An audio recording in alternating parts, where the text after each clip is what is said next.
Day of April 2023. Trust you're doing well. So much has happened in the country, and we are here to bring you up to speed with just that. But first, as is our custom, let's take a look at our top stories tonight.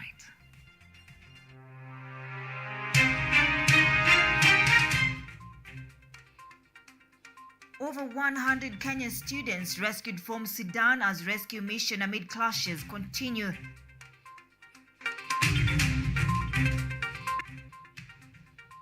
President William Ruto calls for prosecution of Pastor Paul Mackenzie as the Shakahola death toll rises to 73.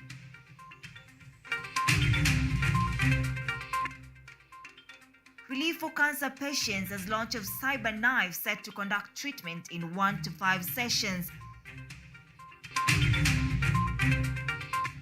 And on the Unga conversation, Kenyans say they are yet to witness the drop in price of maize flour as Azimio hints at return of mass protests next week.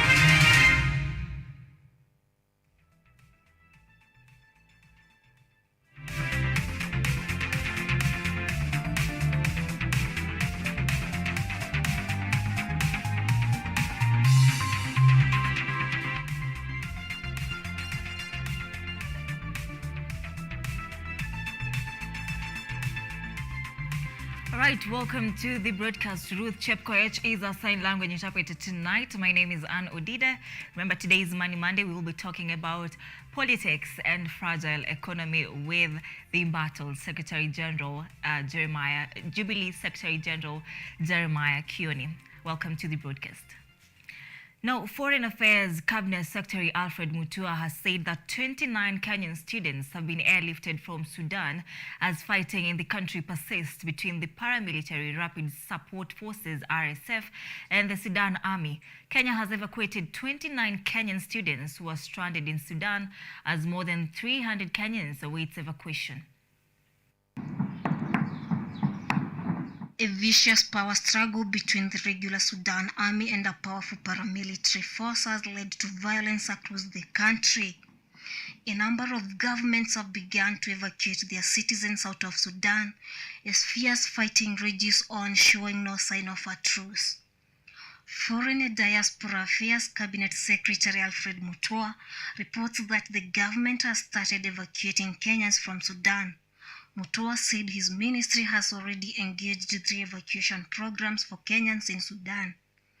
Kenya has evacuated 29 Kenyan students who are stranded in Sudan due to the ongoing crisis, with more than 300 Kenyans awaiting evacuation. A list of countries have managed to evacuate some of their diplomats as from Sunday and Monday as the evacuation efforts are ongoing. Among them Kenya, United States, United Kingdom, French, Germany, Dutch, Italy, and Spain.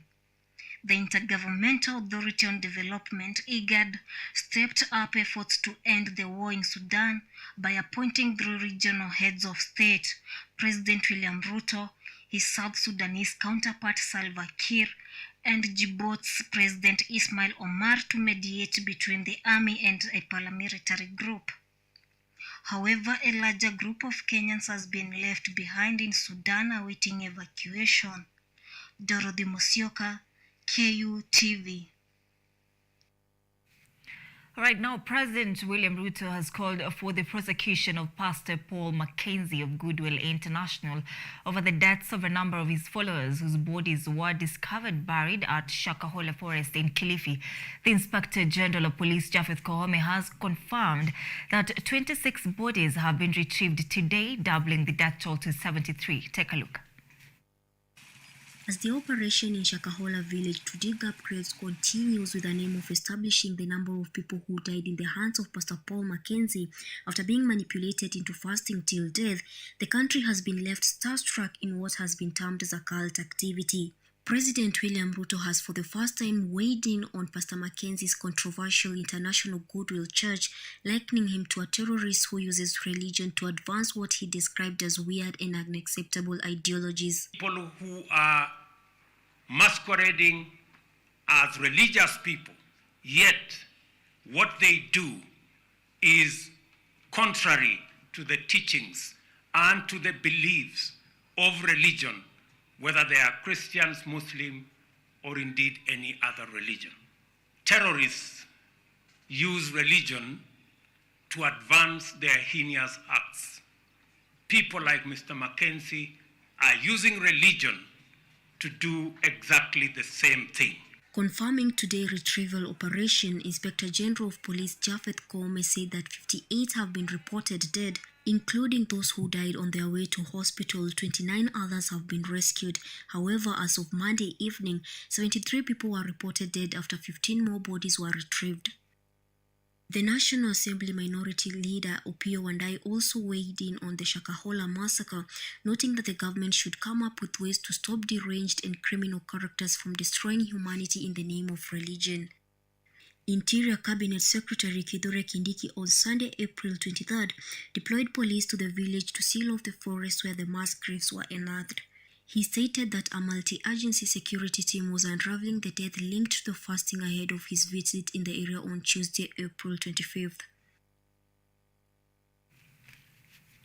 President William Ruto has commissioned a cyber knife at the Kenyatta University Teaching, Referral and Research Hospital, which will be used to provide better health services for non-communicable diseases in the country.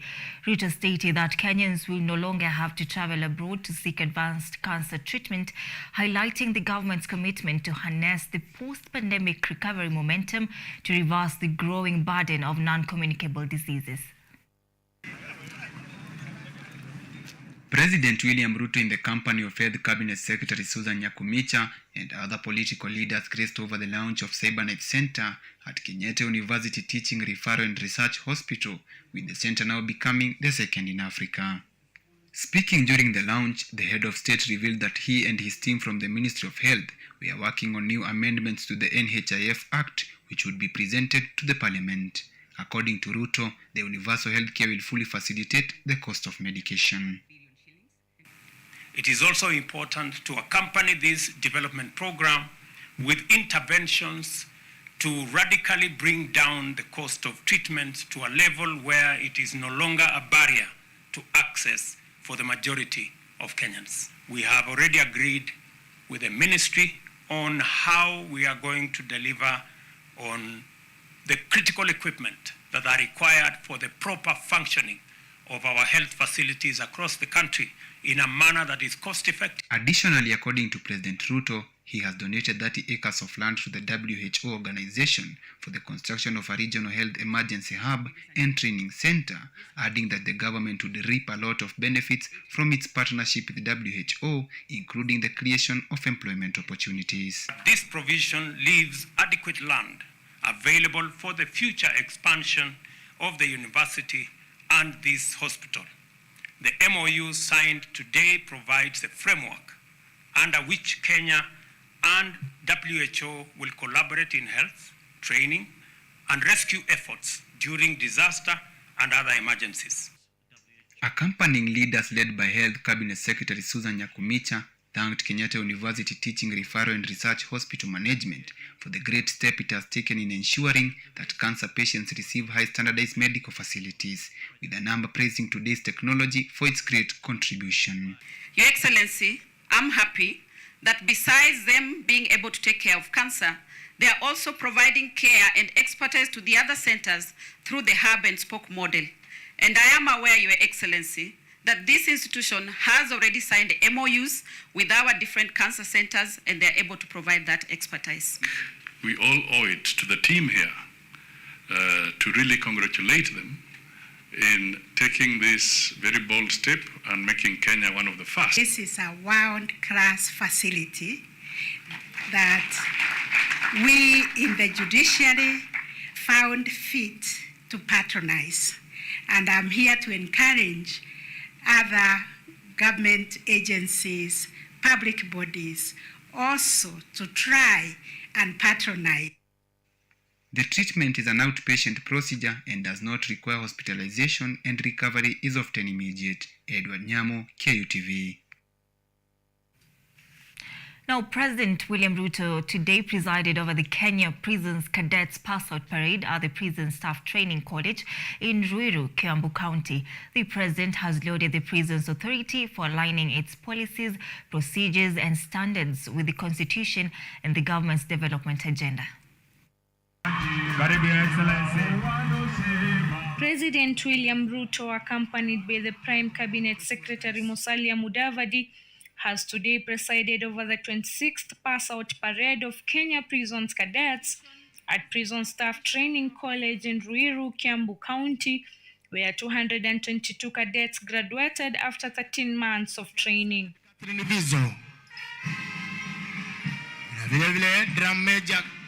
The President congratulated the cadets for making it to the end of the training and the State Department specifically for planting over 443,000 trees, and promised to provide committed tractors to prisons to put under production over 8,000 acres in prisons to produce food and support food efficiency.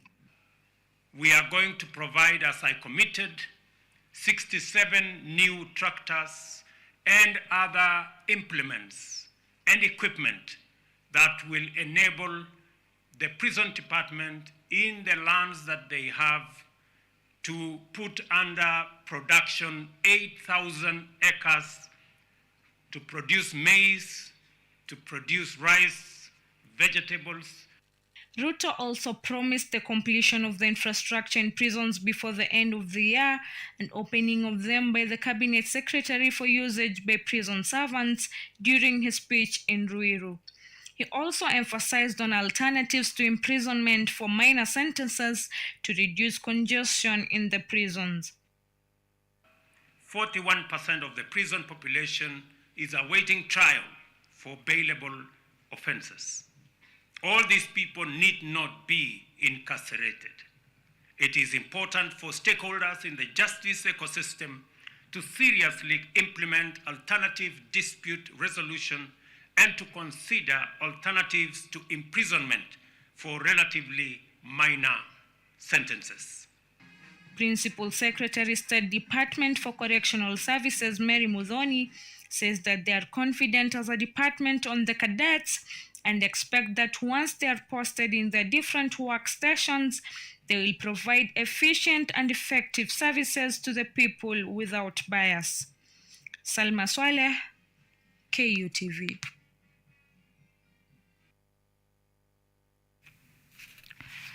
Now, the Azimio coalition has hinted on a resumption of nationwide mass protests on Tuesday next week in a bid to compel the government to address their concerns.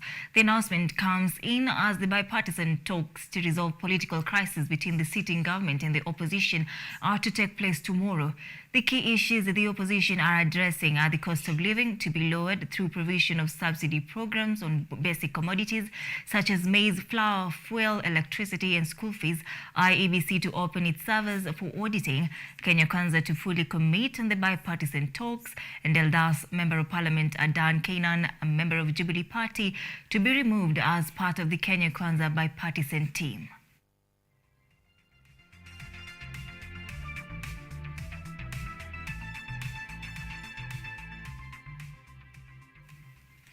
All right, now, in the wake of the high cost of living, President William Ruto last week announced that the price of unga is expected to drop further as Kenyans await farmers to harvest. However, a week after the announcement, Kenyans claim that they have not had an access to the cheap unga since the announcement. Our reporter Ruth Wanjiru sampled views from a couple of Kenyans and filed this report. The unga price drop debate has been hitting the headlines for a while. In his efforts to help Kenyans cushion the tough economic times, President William Ruto announced that unga prices are expected to drop further for Kenyans to get the commodity at a cheaper price. However, a week later after his announcement, Kenyans lament that the cheap unga has not been available in their local shops. Priscilla Nambro, a Kibera resident, cites that there has not been any difference in the unga prices as she still buys the commodity at a normal price. She also urged President Ruto to ensure that cheap unga retails in the local shops. Mimi ningeomba akipunguza unga sana watu watembee kwa kijiji juu kwa kijiji kusikiza kitu inakuanga ngumu sana. Sasa akichukua watu watembee huko kwa maduka angalau watupunguzie, tutasikia mzuri. While sharing his sentiments, Peter Kamau, who resides in Eastland, stated that he has not come across the cheap unga even after looking for the commodity severally. Unajua sisi tunaambiwa. Sisi wakati umefika sio kuambiwa, ni kuona. Sisi tunataka kuona. Mimi pahali niko sijaona, hata nimetafuta. Hata nimetoka huko nimekuja hapa Nairobi kutafuta. Juu ninadhani labda inauzwa Nairobi. Nimepata hakuna. So sijaona bei imeenda chini. Pahali ilikuwa ni iko hapo hapo. On his part, Robert Ouko, a resident from Kayole, states that though the government is making efforts to help reduce the cost of living, the common mwananchi still suffers as the claimed cheap unga doesn't reach them. Ombi langu ningeomba kama rais yeye mwenyewe angejifanya tu akae kama mwananchi nomo, apite kwa masupermarket, asiwe anapelekewa ujumbe pale unga iko 230, unga iko 150, unga iko 120. La, yatutaki hilo. Yeye mwenyewe afanye upelelezi mwenyewe, acho ni kweli unga ni 120 au ni 150. According to President Ruto, unga prices are expected to drop further, but the question of whether Kenyans can access the commodity at cheaper prices still remain unanswered. As President Ruto continues to promise a further drop in the prices of unga, Kenya still claims that these prices have not reached their areas. As this continues, the Azimio coalition still holds its stand that they are going to go back to the streets should their demand on the drop of high cost of living be ignored by the government. Ruth Wanjiru, for KUTV. All right, thank you, Ruth Wanjiru, for that report. Allow us to take a very fast short break at this point. Of course, we have a lot more lined up for you, so stay with us.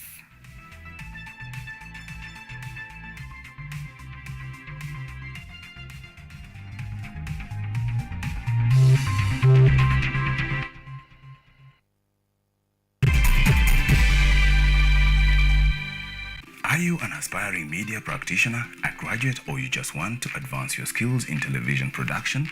Then welcome to Kenyatta University, where education meets innovation. KUTV, the premier university television station in Kenya, is now offering short courses in TV studio, field technical operations, and video editing. Through these courses, you will acquire hands-on skills on camera operations, media production, lighting techniques, audio-visual editing, and sound and visual control, and how to operate key equipment in modern TV control room.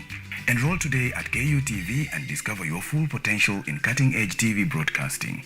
Graduates of these courses will receive professional certificates. For more information, visit our offices at KUTV Studios or call us on 020-870-4252 or 020-870-4255 or SMS us on 0739-110-544. KUTV, a new experience.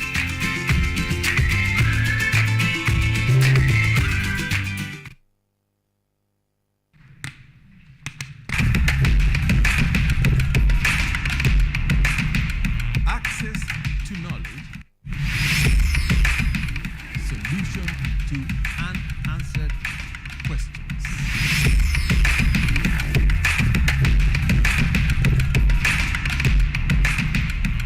Guidelines to pursuing your rights and repossessing your property, intellectual or material. This and more, only on Law Matters.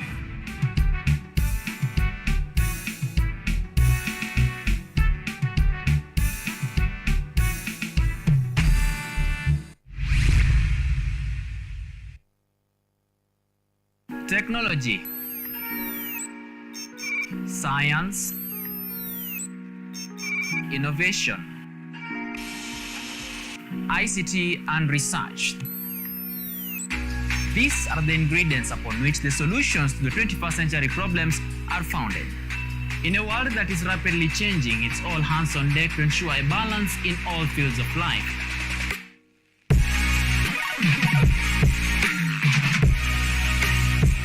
Women, young and old, are also in the front line, breaking the glass ceiling, becoming thought leaders in the larger tech space. Not forgetting other societies marginalized. And when the Tech Avengers come together, we inch closer to a much safer, efficient, and sustainable world. What we view as a norm in today's advanced world was just an idea, and for nostalgic reasons, we trace back to the iconic days to bring you the Retro Tech. On Tech Innovation Show, we encapsulate all the pillars of the fourth industrial revolution, decoded in a language, all for one for all. Every Monday at 8:30 as we push the mantra, keep learning something new each and every day. Only on KUTV, a new experience.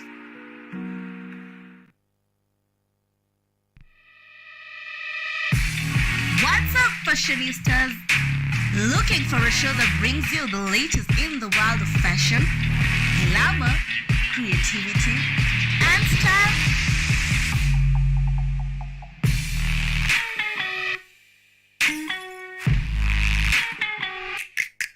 Fashion Diaries got you sorted as we explore street fashion, modeling, runways, red carpet events, and so much more. Catch me, Ashley and Sachi, as we unlock the greatest fashion events. Keep it locked.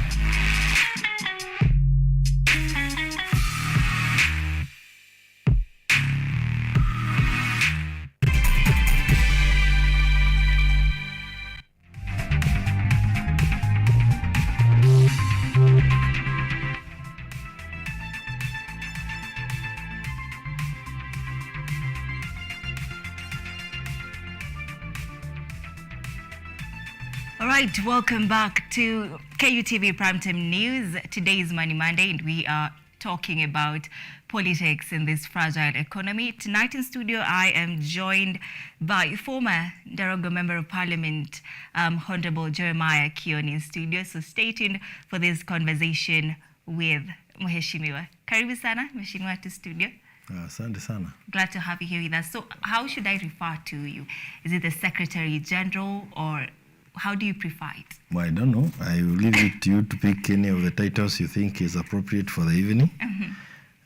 Whichever way you refer to me, we will be able to engage in the discussion. But we would love to know about the conversation on the Jubilee Party. How do they refer? What position do you hold in the Jubilee Party? I hold the position of the Secretary General. Oh, perfect. Now we will talk about. We will that, refer to you. I don't know why it is not clear to you. But I want to clarify to you that I'm the Secretary General of Jubilee Party. Okay. We have had some controversies that were there, but the court is clearer than before. And so you are in order. All right, refer thank to me you. as an SG. Okay. But that doesn't mean that if you call me by my name, I'll not take part in the discussion. All right. Now, SJ, I want us to talk about 1 man, 1 vote, 1 shilling. Now, as a former legislator who delivered, administered the National Government Constituency Development Fund, what's your definition of 1 man, 1 shilling, 1 vote, and how do you define the equitable sharing of revenue? One is that I've had the members of Parliament, including, I think, some letters that have been done to the Speaker of the National Assembly, with members trying to say that they want the 1 man, 1 vote, 1 sharing. And if you want to know whether a person knows it clearly, you can tell the order. If one is not able to follow the order properly, then you will tell that that person is galloping somewhere in the dark. The 1 man, 1 vote, 1 sharing. It is it's a principle, and to have it in a constitution just as a statement will not help. To imagine that is the only resource that you need to apply that principle is the CDF, again, is a really narrow way. It's a very shallow manner of trying to understand the 1 man, 1 vote, 1 sharing. The issue of 1 man, 1 vote, 1 sharing is to say that every Kenyan who has attained the age of 18 is entitled to carry 1 vote, and you cannot carry 2 votes. If you are carrying 1 vote, in terms of resources, then you should also get, each one of you should get a shilling at any given time, if that's all that there is to share. or 2 shillings or 3 shillings at any given time. And it is not just from CDF. You know, I see members of parliament talking of CDF, and you can tell that they don't quite understand. CDF is just that it is the easiest for Kenyans to understand. But the amount of resources that is shared to Kenyans through various agencies, including the county government, including those in the ASAL, the what do you call it, the equalization fund. There are so many. There are so many sources of funds that end up with the Mwananchi that are skewed. And if we then apply the 1 man, 1 vote, 1 shilling principle, it's not just on CDF. It even goes to the bursaries that is being given. The fact that you have 50,000 kids in County X and you have 250,000 kids in County Y, it means that you should give 1 shilling, 50,000 shillings to the county with 50,000, and 250,000 shillings to the county with 250,000. So you are not taking money to areas, you are taking money to people. So that every Kenyan feels taken care of by the government, and there is no discrimination. What there is now is even a violation of the Constitution, because we see people being discriminated given perhaps where you come from. There are some constituencies that are so populous that if you do not pay attention to the population size in that constituency, let me rephrase that if you do not distribute resources to the people and you distribute resources to the areas, those populous constituencies or counties will always get disadvantaged. This principle is still the one that should help you, or should help IEBC when they come to dealing with the issues of boundaries. You want to have constituencies that are near equal as possible. We want to have, I see now Dr. William Ruto has written a letter to Bunge, maybe a directive or a communication, trying to tell Parliament that they need to get some of the counties subdivided. If you ask me, all those subdivisions should be guided by the same principle: 1 man, 1 vote, 1 shilling.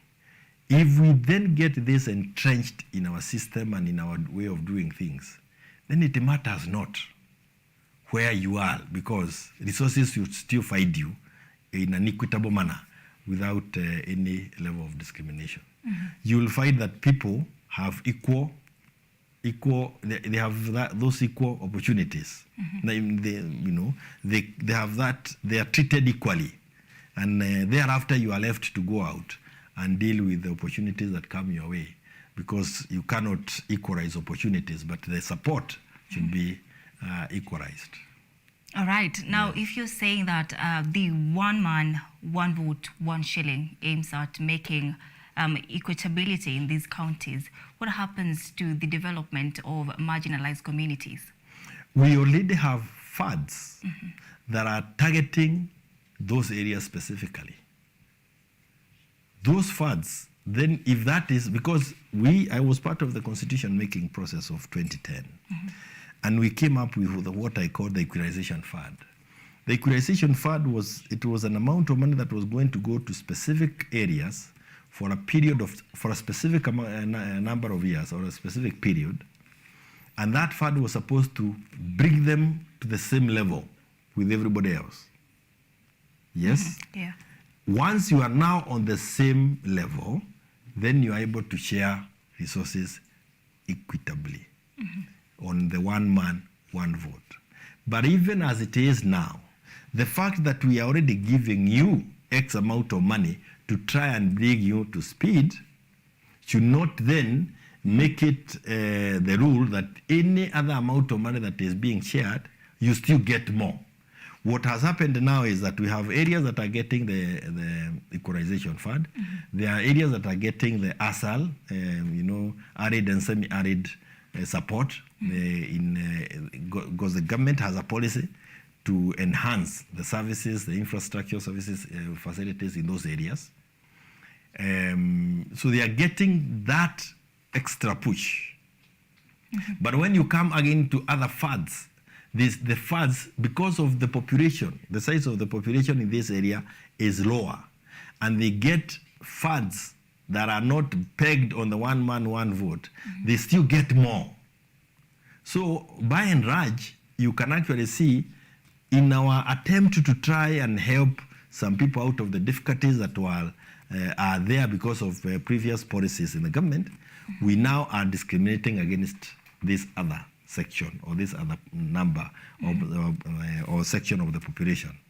And as a country, and we want to grow together, it is important that that be addressed quickly. This is not a new thing, by the way, I need to say this. I started selling this thing 2017. I don't think there's any other person who has marketed that one man, one vote policy or principle across this country than myself. And I want to tell you that it is one that does not aim at taking away what you're already getting. No, it is not taking from you so that it comes to me. No, no, no. Whatever you are getting, this is the improvement that we need to get. What we are proposing, and it has to come through a constitutional amendment. And it's a constitutional amendment that needs to be subjected to a referendum. It's not a thing that will be done through a letter to Parliament. No, no, no. This is an issue that Kenyans will have to vote on.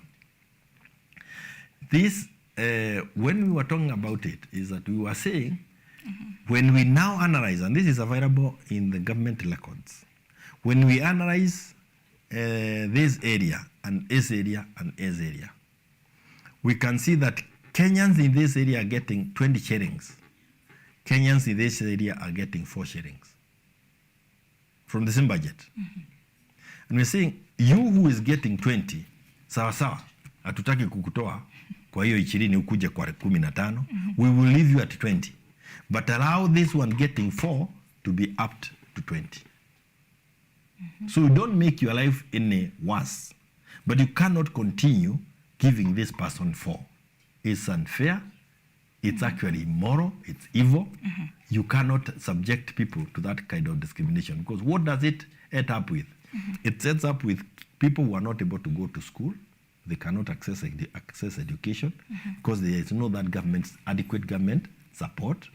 When they are going for bursaries, for example, and bursaries are given from many sources, not just bursary. Even the ministry has bursaries that they give out to people. So when they go to get bursaries, these ones get 2,500, these ones get 40. When you have that kind of a thing, you are really creating very unfair system in the country, and it can actually end up with anarchy in the kind of a country that we are in. So this is a principle, is a policy that needs to be understood by members of parliament, but it is also something that needs to be pushed by the Kenyans themselves. If you leave it to members of parliament, those who are already getting 20 will not be happy with this policy. So it is not an issue that they are going to agree on in parliament. They cannot. It can only be agreed upon by Kenyans themselves, who says we are all born equal.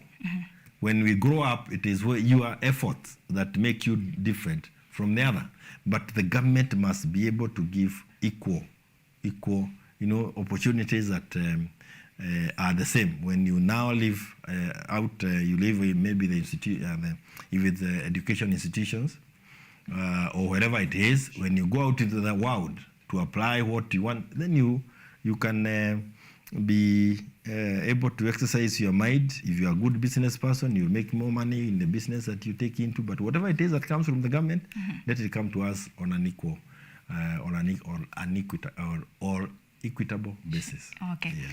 Now, the one man, one vote, one shilling conversation was a part of the BBI, and Mount Kenya region is no doubt a bigger part in population and size.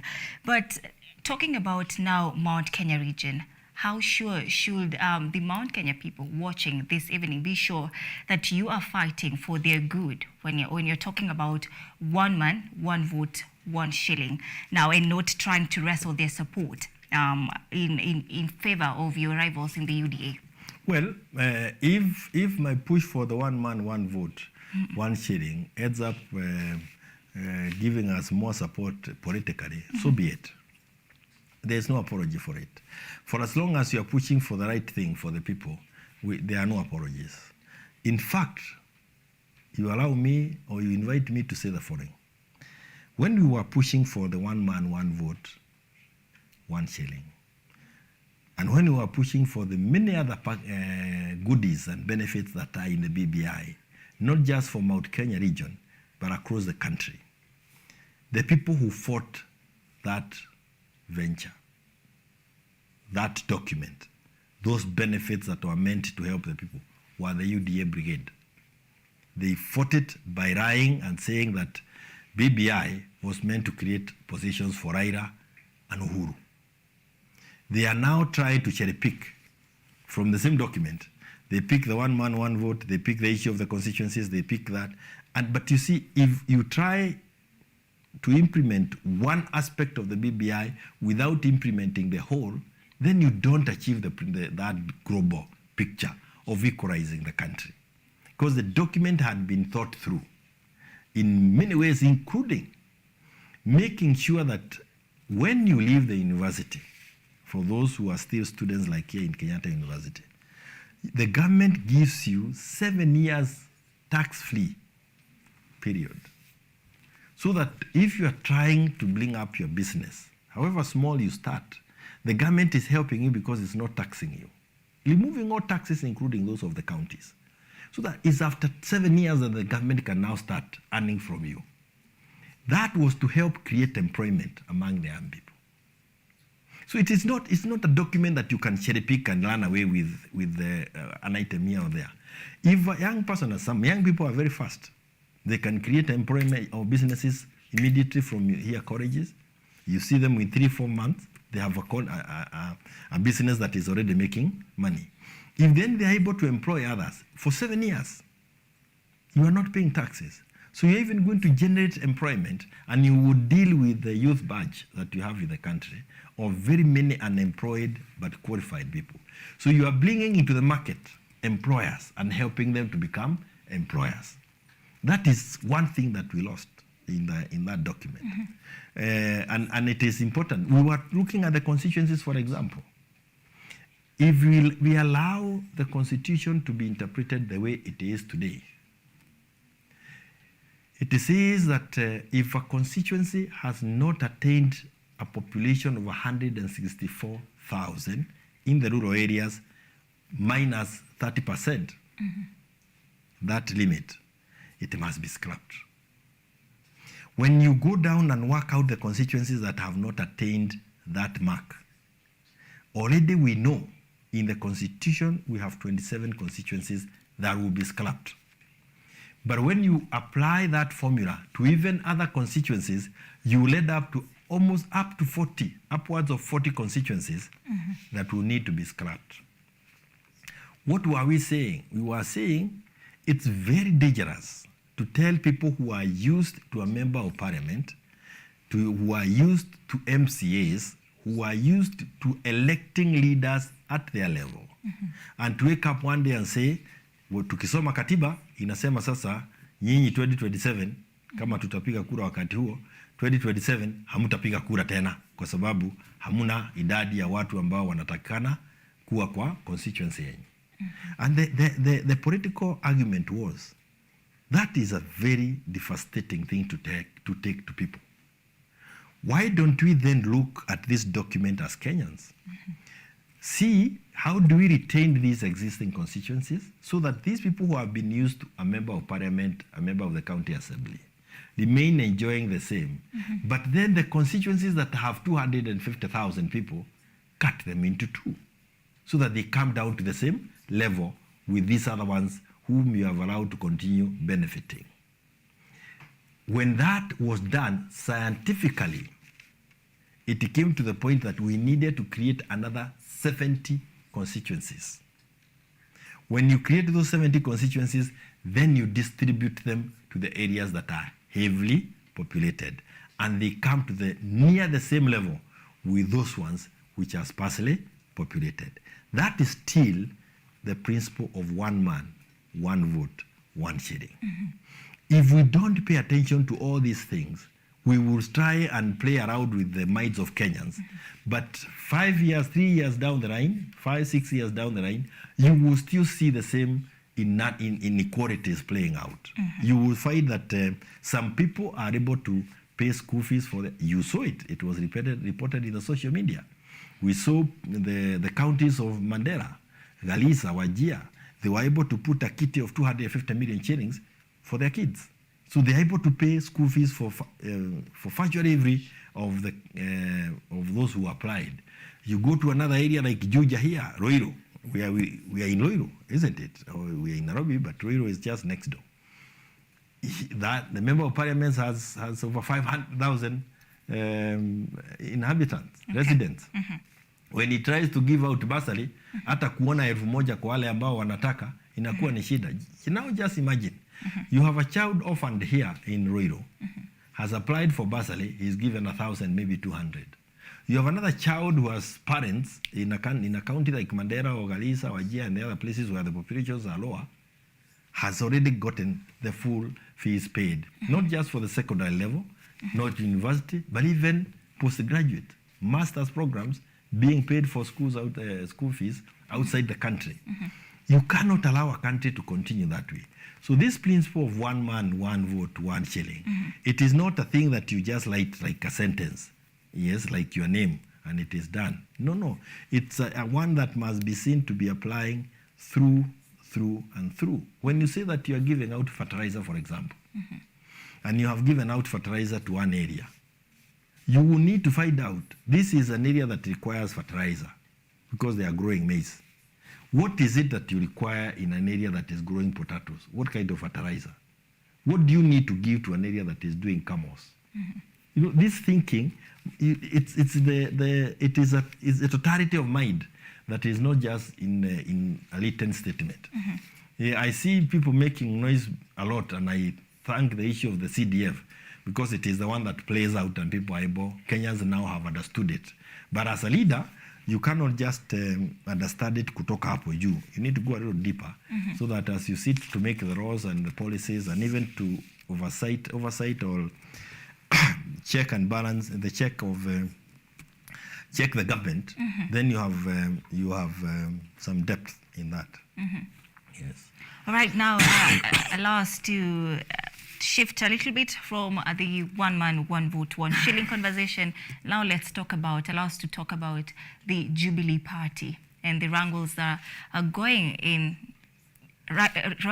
evolving inside your party. Now, tell us, are you the suspended Secretary General, or what is really happening in Jubilee Party at the moment? Jubilee Party is almost like the custodian of the one man, one vote, one shilling. Those who are trying to fight Jubilee are the same people who fought that principle. And the fear that is there is our ability to articulate those issues ahead of others, and perhaps even to bring out the fact that those who may want now to be seen to be championing what they opposed would not want to be exposed. So it's not a question of positions that you are seeing. No. It's a question of political presence, political presence, and what we hold into the future. Because you will see that in Mount Kenya region, like now, for example, because you used it, there before, many of the members of parliament had been elected through Jubilee, meaning that the party is very strong in Mount Kenya region.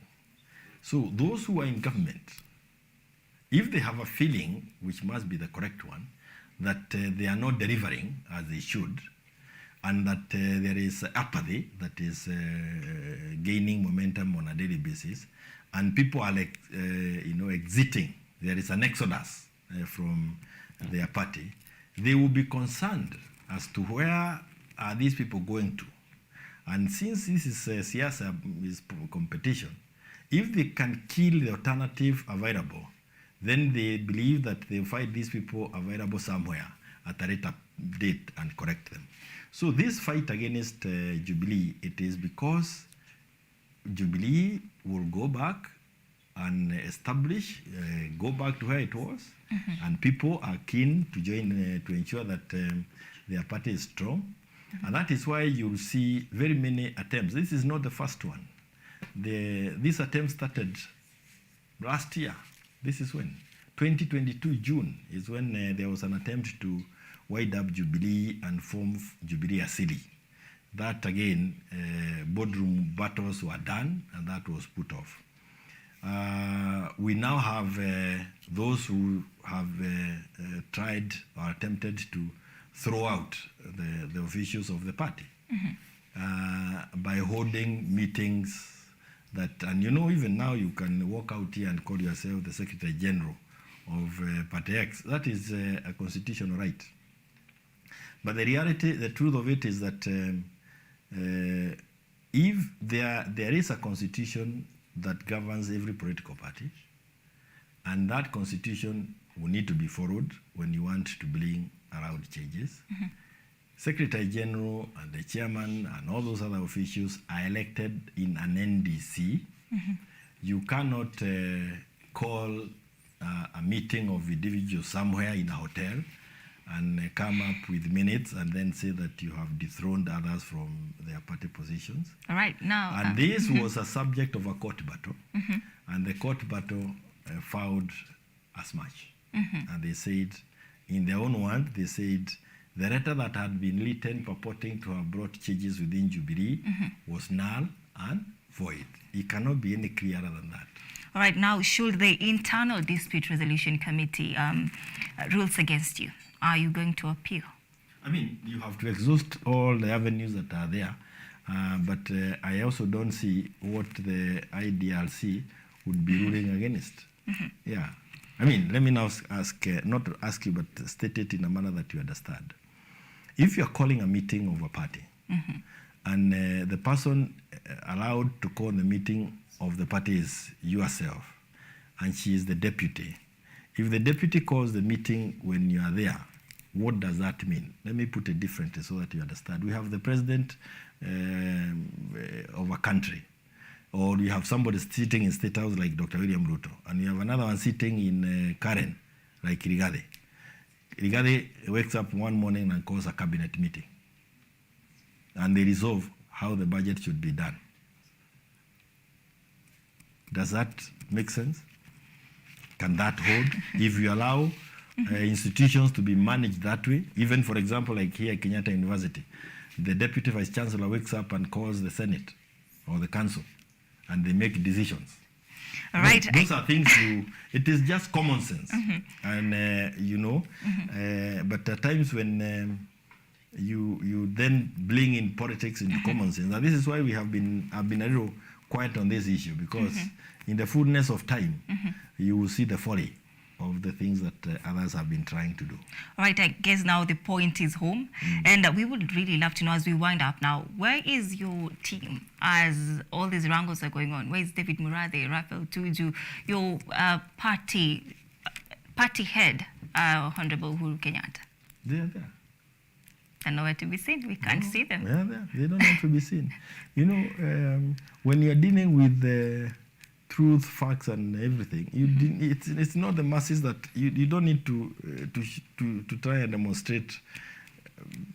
You have the facts on your side. You have everything on your side. So why should you go around looking for people come blah blah blah? No, that you don't do. Murathe is available. Murathe is there. In fact, we have had many meetings. The party leader, by the way, is there 24/7. We talk with him on many issues. We are together. The party is in Azimio. He is the chairman of Azimio Council. And that is why we continue being in Azimio, because that's again another decision that was arrived at during an NDC. So again, you cannot meet at a tree in a hidden place in a hideout and say that you have moved out of Azimio. It is, I mean, again, in the fullness of time, you see the folly in some of those attempts. Speaking of Azimio, your team has hinted on the return of mass protest next week, 2nd. What happens to the bipartisan talks? The other team is not serious. I mean, you cannot see the seriousness.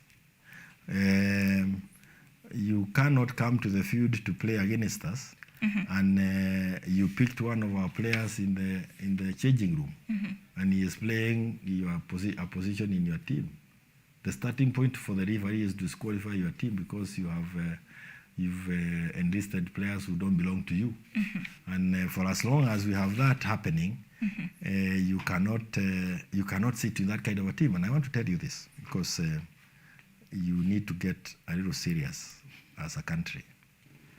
You have been elected under Jubilee, under ODM, under Wiper, DAP, and other parties. When you went looking for votes, those were the colors you are wearing. You are now in Bunge, and you sit and you unilaterally decide to cross over the floor and go and join UDA.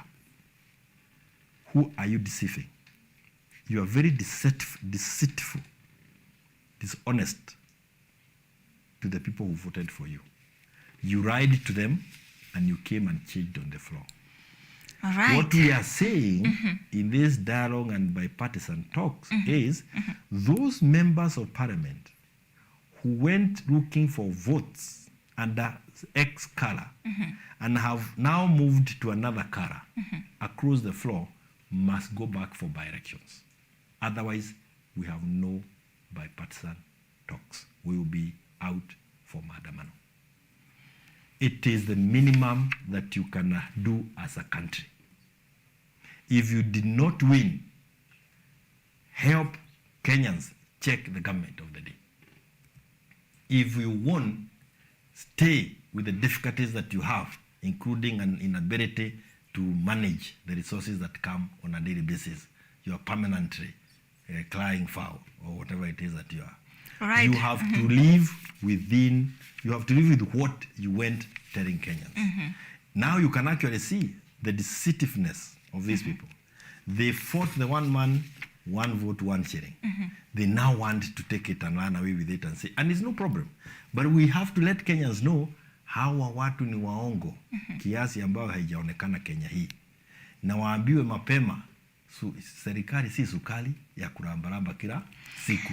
All right, allow us to wind up. It's a difficult decision that must be done. So I think there are people who are thinking this thing is a joke. We are not going to have these discussions with members of parliament all over, everywhere. And it is the people in government who have enticed those in the opposition with a K50. That is what they are given. And they now keep crisscrossing the floor of the house. Can you substantiate that claim? Yes. And we have people who have said nilipatiwa 50 wenyewe wanasema. And we know. And what they do is once they have the K50, ni kama watu, you know, how do you manage a country which cannot respect those institutions that you took an oath to protect because they are provided for under the Constitution and the other laws that we have in this country? I think we as members of Azimio have a duty to ensure that what we think we can achieve, we will achieve. And one of the things that we cannot allow members from our own political parties. All right, we are aware that the other party is not here to defend themselves from the 50-50 claims. No. Let me tell you, Anne, this is a position of Azimio as a coalition. All right, and we belong to Azimio as a coalition. Okay. When we are dealing with matters on the floor, we don't deal with those matters on the floor as Jubilee. We deal with them as Azimio. We don't deal with them as ODM or Wiper. We deal with them as Azimio. And it's important for you to get that fact also because it helps in explaining to Kenyans. You have signed up into a coalition. Unajua si kiosk, unasign na kutoka na unaenda kufanya mambo ingine. That discipline is very important because if we don't have that discipline, even the management of our resources we will not be able to manage with any discipline. And you can already see evidence of that level of abuse. All right, thank you so much, Ilikuwa fupi namna hiyo. SG. We will organize a longer one for an exclusive one, a longer one. Yes. Thank you so much for making time for us Nashukuru. tonight. Thank you. All right, there you have it. That is the Secretary General from the horse's mouth, the Secretary General of Jubilee Party. Thank you so much for choosing to stay with KUTV Primetime News. We meet again tomorrow, inshallah, to talk about the state of education in the country. Looking forward to having you join me again tomorrow. Have a good night.